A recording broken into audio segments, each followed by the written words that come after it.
11 avril. Le hold-up du calvaire.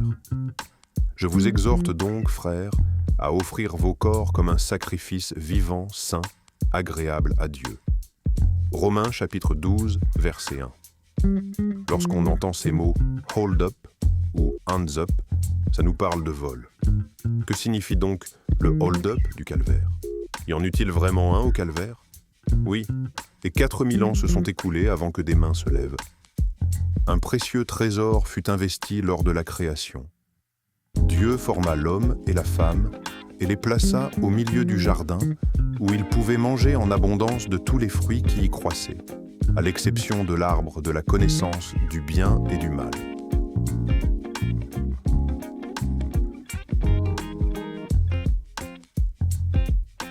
Dieu les rencontrait tous les soirs et conversait avec eux jusqu'au jour où le diable s'infiltra dans le serpent et ravit à l'homme et la femme leurs privilèges, leur innocence, leur jardin, leur arbre de vie. Il en découle que toute l'humanité hérita du même sort jusqu'à ce qu'un homme lève ses mains et accepte de payer la rançon afin de reconquérir ses droits perdus.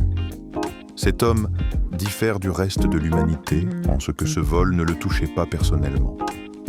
Il n'avait rien perdu puisqu'il était divin. Aucun péché n'habitait en lui et sa communion avec son Père était totale.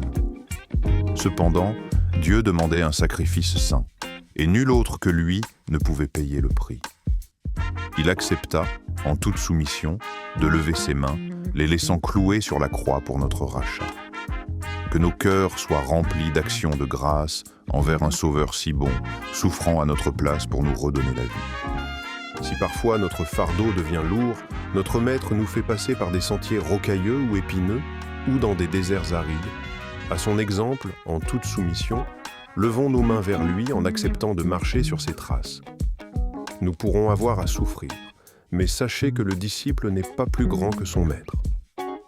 Soyons des vainqueurs, et un jour nous recevrons la couronne que le Seigneur prépare, celle qu'il nous a acquise à un si grand prix.